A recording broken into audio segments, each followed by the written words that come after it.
नमस्कार दोस्तों, मैं प्रभात तिवारी और सार्थक क्लासेस में आप सभी लोगों का एक बार फिर से बहुत बहुत स्वागत है। दोस्तों आज का वीडियो काफी महत्वपूर्ण होने जा रहा है क्योंकि आज के वीडियो में बात करने वाला हूँ 5 ऐसी बड़ी गलतियों की जो अमूमन हम लोग यूपीएससी एग्जाम के दौरान करते हैं। यूपीएससी एग्जाम के दौरान अमूमन कोई भी आप कंपटीशन एग्जाम दे रहे हैं तो उसके दौरान हम लोग जो है इस तरह की 5 गलतियां होती ही होती है। और यह भी सत्य है कि हम में से बहुत कम लोग हैं जो इन गलतियों को सुधारने का प्रयास करते हैं। ईमानदारी से आप पूरा वीडियो देखिएगा और आप हमें कमेंट करके बताइए कि इन 5 गलतियों में से कितनी गलतियां आप भी करते हैं। साथ ही साथ अगर अभी तक आपने हमारे चैनल को सब्सक्राइब नहीं किया तो आप सब्सक्राइब कर लीजिए और साथ ही साथ अपने अन्य साथियों के साथ भी इस चैनल को शेयर कीजिए जो कि किसी भी तरीके की कंपटीशन एग्जाम की तैयारी कर रहे हैं। तो चलिए स्टार्ट कर लेते हैं आज का वीडियो। तो दोस्तों ये जो 5 गलतियां हैं जो कि अभी आप सामने देख पा रहे हैं, परीक्षा तिथि में अगर कोई बदलाव होता है, अपनी कमियों को पहचानना और उन्हें सुधारना, ईमेल आईडी में phone number, over confident, bad time management, ये सब टाइटल जिनके अंतर्गत हम बात करने वाले हैं। और ये ऐसी गलतियां हैं अगर इनको हम सुधारने का प्रयास करते हैं और इसको हम सुधार ले जाते हैं तो हमारी सफलता जो काफी आसान हो जाती है। तो सबसे पहला जो पॉइंट लेंगे हम लेंगे परीक्षा तिथि में बदलाव। जैसा आप लोग जानते हैं कि अभी यूपीएससी के एग्जाम का या यूपीएससी एग्जाम की जो डेट है वो आगे 2 महीने बढ़ गई है। इससे पहले क्या था कि जब फरवरी में एग्जाम होना था तो लोग आप लोगों ने पढ़ना भी स्टार्ट कर दिया था, लेकिन आप में से अधिकांश लोग काफी चिंतित थे और इसलिए परेशान भी थे कि हमारा जो पाठ्यक्रम है वो सही से कवर नहीं हो पा रहा, तैयारी बहुत ज्यादा अधूरी है और जो है एग्जाम बिल्कुल सिर पे आ गया। अब ये तैयारी कैसे होगी, पेपर तो हमारा खराब होने वाला है। लेकिन इसके उलट जैसे एग्जाम 2 महीने आगे बढ़ती है, एग्जाम डेट, पढ़ाई वगैरह सब बंद हो जाती है, किताबें किनारे रख दी जाती है और ये हम ये मान लेते हैं कि शायद जो टाइम हमें मिल गया हमें आराम करने के लिए समय मिला है। तो दोस्तों ये समय जो आगे एक्सटेंड हुई है डेट, ये आपके आराम करने के लिए बिल्कुल नहीं, बल्कि जो कि आपकी तैयारी जो भी थोड़ी बहुत अधूरी रह गई थी उसको और सही अच्छे तरीके से धार देने का समय था, अच्छे से प्रैक्टिस करने का समय था और जो आपके वीक पॉइंट है उनको और भी तेजी से कवर करने का समय था। तो ये गलती आप बिल्कुल भी मत कीजिए कि अगर एग्जाम डेट आगे बढ़ गई है तो तैयारी हमें कम कर देनी है, बल्कि हमको अपनी तैयारी को और अधिक तेजी के साथ बढ़ा देना अगर हमको सफलता चाहिए। तो दोस्तों हमेशा याद रखें कि इस समय आराम हराम है, आपको लगातार तैयारी करनी है और अपनी तैयारी को और भी स्पीड दे देना है। अगला जो पॉइंट है अपनी कमियों को पहचानना और उन्हें सुधारना। दोस्तों ये इसको 2 तरीके से आप समझने की हम कोशिश करते हैं। पहली बात है कि जब भी हम कोई तैयारी करते हैं तो हमारे आगे हमारा पाठ्यक्रम होता है और अगर नहीं आप पाठ्यक्रम रख के तैयारी नहीं कर रहे हैं तो सबसे बड़ी मिस्टेक तो आपकी पहली यही है। तो हमें करना ही चाहिए कि पाठ्यक्रम हमारे सामने होना चाहिए और पाठ्यक्रम में हमें टिक लगा लेना चाहिए कौन सा हमारा जो है सरल कौन सा ऐसा पार्ट है जो हमें अच्छी तरीके से आता है, उस पर हमारी अच्छी होल्डिंग है और कौन से ऐसे टॉपिक है जो हमारे कमजोर है। हमारे जो मजबूत टॉपिक है उनको हमें बस प्रैक्टिस करते रहना, लेकिन जो हमारे वीक पोर्शन है उनमें हमें सुधारने का प्रयास करना है। अमूमन होता है कि जो हमारे वीक टॉपिक होते हैं उनको हम टालते रहते हैं, भाई हमें कठिन है, अभी इसके नोट्स मिल जाएंगे तो पढ़ लेंगे, किसी से पूछ लेंगे तो पढ़ लेंगे, एग्जाम से पहले इसको हम पढ़ लेंगे। अगर आप ऐसी गलती करते हो तो एक बहुत बड़ी मिस्टेक है और ये आपको सफलता से दूर करती है। तो जो भी आपके कमजोर पॉइंट है उनकी आप लिस्ट बना लीजिए और उनको लगातार उन पे जरूर आप काम कीजिए। एक बार अमूमन जो आपका मजबूत पोर्शन है उसको अगर आप एक बार समय कम भी दे पाए या ना भी दे पाए किसी दिन, लेकिन आपका जो वीक पॉइंट है उस पर आपको लगातार समय देना ही चाहिए और जिससे कि आपका जो वीक पॉइंट है वो मजबूत हो सके। दूसरी गलती हम लोग क्या करते हैं कि देखिए हम लोग अपने सब्जेक्ट की और जीके की टेस्ट सीरीज तो बहुत लेते हैं। आप में से बहुत सारे लोगों ने सार्थक क्लासेस की टेस्ट सीरीज भी ले रखी होगी, सार्थक क्लासेस ऐप के माध्यम से। कुछ लोग हमारे साथ बैच में जो हमारा बैच चला पिछले 3 साल से उसके साथ भी जुड़ के तैयारी कर रहे हैं। और लेकिन होता क्या, अमूमन टेस्ट बैच लेने के बाद या टेस्ट सीरीज लेने के बाद हम लोग करते क्या है कि हम टेस्ट तो देते हैं और टेस्ट देने के बाद हम ये देखते हैं कितने हमारे क्वेश्चन सही हुए कि 30 में से 20 क्वेश्चन सही हो गए, अगले टेस्ट में 30 में से 22 क्वेश्चन सही हो गए, उसके अगले टेस्ट में 30 में से 18 क्वेश्चन सही हो गए और बस हम यही करते रहते हैं। बल्कि हमेशा हम ये सोचते हैं कितने हमारे क्वेश्चन सही हुए, जबकि हमें सोचना ये चाहिए कि कितने हमारे क्वेश्चन गलत हुए और कितने गलत हुए तो क्यों गलत हुए, फिर उस पर हमें काम करना चाहिए। भाई अगर हमने 30 क्वेश्चन है और 22 क्वेश्चन हमारे सही हो गए, 8 गलत हो गए, तो हमें ये खुश नहीं होना कि हमारे दोस्त के तो 20 ही सही हुए, हमारे 22 सही हो गए, हमारा ज्यादा है। हमारे 8 क्वेश्चन गलत हुए तो क्यों गलत हुए। और सच मानिए हम में से बहुत कम लोग ऐसे होंगे जो इस तरीके सोचते होंगे कि हमारे 8 क्वेश्चन है, 5 क्वेश्चन गलत हुए तो क्यों गलत हुए। अगर ये गलत हुए तो पहले इनको हम तैयार करेंगे, इनके विषय में और जानकारी कलेक्ट करेंगे, इसके हम नोट्स बनाएंगे, इसको रिवीजन करेंगे और तब फिर हम अगले टेस्ट की ओर बढ़ेंगे। अगर ये रणनीति बना के चलेंगे तब तो बेहतर होने वाला, अन्यथा टेस्ट पे टेस्ट हम देते जाएंगे और अगर अपनी कमियों पे हम काम नहीं कर रहे तो ये गलतियां हमारे एग्जाम के दौरान भी होने वाली है। और सच मानिए अगर 1 नंबर से किसी का सिलेक्शन रुकता है तो पूरी जिंदगी ये बात याद रहती है कि हमारा जो है 1 नंबर से वेटिंग था या 1 नंबर से सिलेक्शन रुक गया है। तो ये सबसे खराब स्थिति होती है किसी भी अब तैयारी करने वाले अभ्यर्थी के लिए, जब उसका जो सिलेक्शन एक नंबर या एक क्वेश्चन से रुकता है। तो अमूमन ये आप लोग भी करते हैं, आप लोग इसको कमेंट कीजिएगा, आप में से कितने लोग ऐसे हैं जो टेस्ट तो देते हैं लेकिन हमेशा ये सोचते हैं कि हमारे कितने क्वेश्चन सही हुए, और आप में से कितने लोग ऐसे हैं, आप कमेंट कीजिए कि आप ये सोचते हैं कि हमारे कितने क्वेश्चन गलत हुए तो क्यों गलत हुए, और क्या आप इस पर सुधार करने के लिए कुछ काम करते हैं। तो कुल मिला के है कि आप प्रैक्टिस जरूर कीजिए लास्ट मोमेंट में, लेकिन प्रैक्टिस का मतलब सिर्फ इतना नहीं कि बस आप टेस्ट सीरीज लगाते चले जा रहे हैं क्वेश्चन और काम होता चला जा रहा है। तो अगर आप टेस्ट सीरीज के क्वेश्चन लगाते चले जा रहे हैं तो वो तो बिल्कुल वैसा होगा जैसे किताब का पेज हम बदलते चले जा रहे हैं।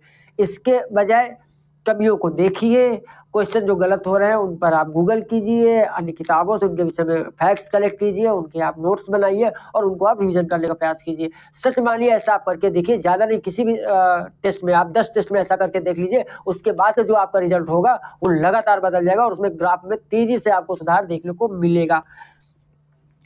अगला पॉइंट है ईमेल आईडी और फोन नंबर।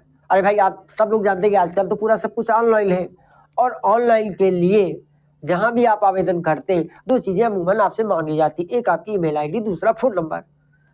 अधिकतर लोग क्या होते हैं कि ईमेल आईडी तो भर देते हैं, बाद में पासवर्ड भी भूल जाएंगे, कुछ लोग ईमेल आईडी भी भूल जाएंगे कि हमने क्या भरा था, और कुछ लोग फोन भी बदल लेते हैं। तो देखिए ऐसी गलती आप बिल्कुल भी मत कीजिएगा, अगर ऐसी गलती करते तो इस आदत को आज से ही आप बदल दीजिए, क्योंकि अधिकतर बहुत सारे अभ्यर्थियों के मेरे पास फोन कॉल्स और मैसेज आते हैं इस समस्या को लेके, और अभी से नहीं आ रहे, पिछले कई सालों से इस तरह के मेरे पास जो फोन कॉल्स और मैसेज आ रहे हैं, पिछले 2-3 साल के जो भी एग्जाम हुए हैं।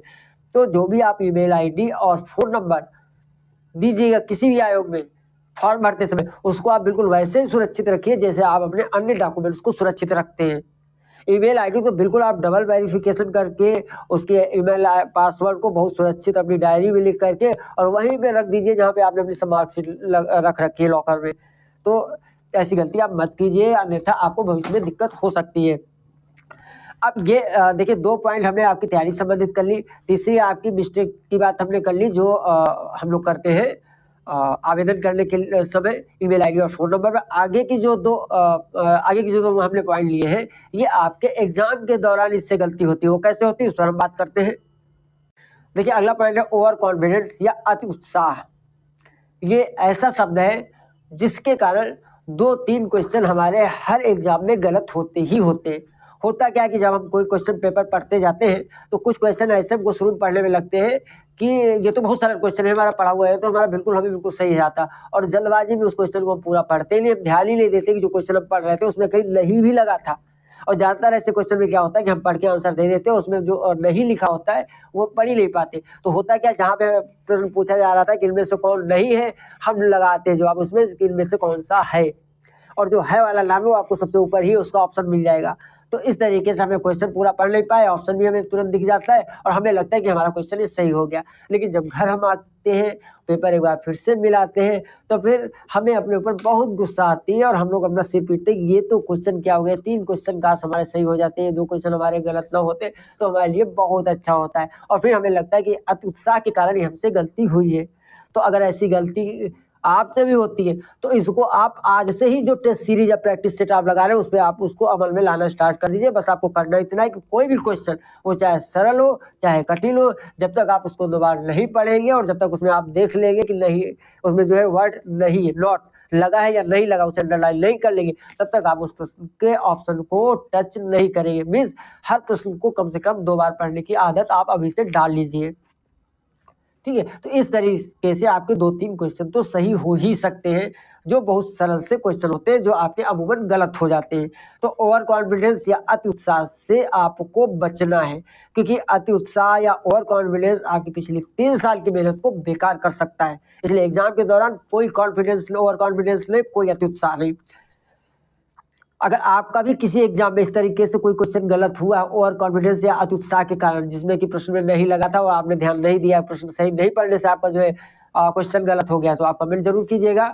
और अब अगला जो पॉइंट है बहुत ही अधिक महत्वपूर्ण है, बैड टाइम मैनेजमेंट।